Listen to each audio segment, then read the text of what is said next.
So fume is a reactive stain. All it does is react with tannins, in the wood. Mainly you use, I would say 85% on white oak, and the reason is white oak has a lot of tannic acid.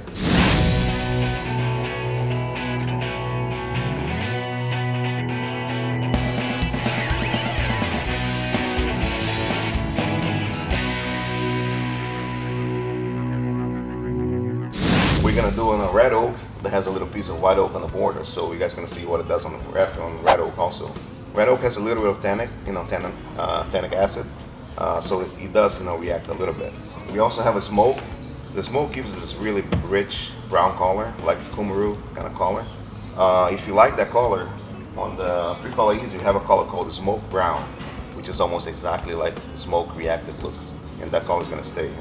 The only difference is the smoke brown is going to be more like even color, where the smoke reactive is going to be more, every board is going to be different. It's a reactive stain, so you get a lot of variation. Yeah. Okay. The most important thing about the fume is, you're going to apply it. One guy's going to be with the sprayer, another one with the T-bar, make sure it's even. After you apply it, you have to let it sit for 36 hours, minimum. Okay, that's the most important thing about the fume. Apply it, let it sit for 36 hours. After 36 hours, you have to come back and neutralize it. You just have to either use a mop, neutralize it with water, or by hand. Just wipe it down with water. Okay, you have to neutralize it. The fume is a reactive stain, so it's reacting with the tannic acid in the wood, and it's pushing a lot of crystals up in the wood. If you leave that in, if you don't neutralize it, once you put the oil on top, those crystals are going to push through the finish. It's going to be open pores. You drop water, you're going to get water spotting. Okay, it's very important that you wait 36 hours so the full reaction happens, and then you neutralize it. Okay, so neutralizing you can do with a mop, with water, or just by hand. Just clean with water. Okay, you can use it in any wood. It's just that it's only going to react with the amount of tannic acid that each species has. I believe the fume is used 85 or 90% in white oak. A lot of guys are using red oak. So as you guys can see, if you apply it lightly, you are going to get left marks. See that? And the way to get that off, you just put some more down, make sure it's nice and wet, and then it will get you.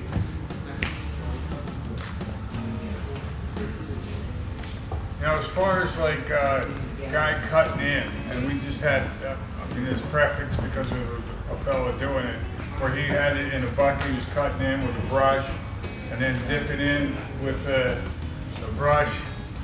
He was dipping, tannin was building up in his bucket, and then he essentially, because of where he was cutting in, he created the hat band all by himself because just not knowing, right? So the idea is not to work with this solution, and when you're thinking you're being careful by cutting in. Yeah, even when you do this kind of things like this, you're gonna see marks there.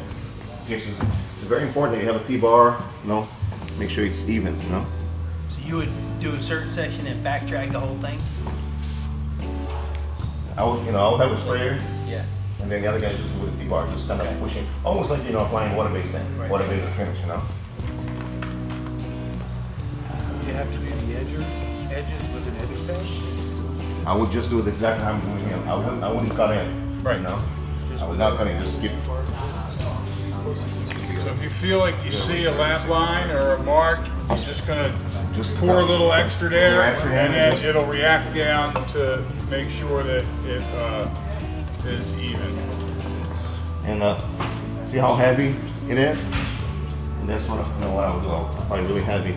That way you get the full reaction of every single board. So.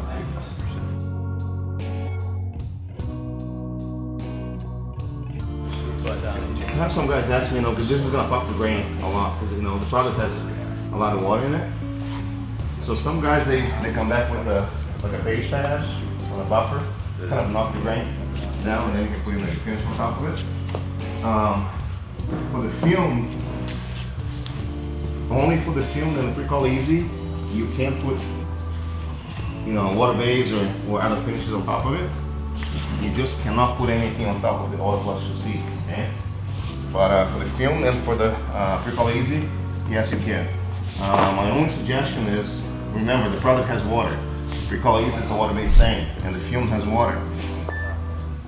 Make sure you use an oil-based sealer first, and then you can put whatever on top. Because if you use a water-based finish straight up on it, or a water-based sealer, it's gonna reactivate the product. So as you guys can see, not a lot of reaction, right? On red oak, on white, it's almost immediate. Will it continue to react? You said you gotta wait 36 hours. 36 hours, yes. Will it continue to react and change? Once it's dry, 100% dry, it's pretty much the quality you're gonna get. Okay. It's just gonna keep reacting, pushing those crystals up. You guys see the left mark here? So I'm just flooding it there. It will disappear. See the strip? It drips. Let's make sure it's flooded.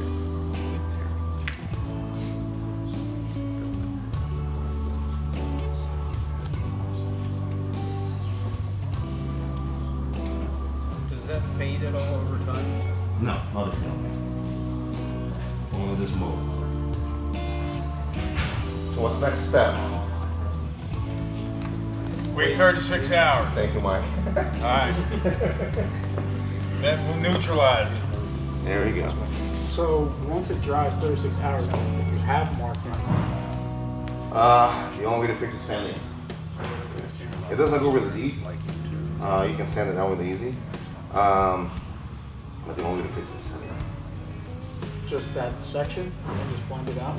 You can try to put some more product down, because if you have a lap, it's because you miss a couple sections with too little. I know, like with the pre-color, it's pretty thick. Like that. Yeah, this is a reactor, so it's gonna act different. So, as you guys can see, it's still kind of wet. You can get the T-bar kind of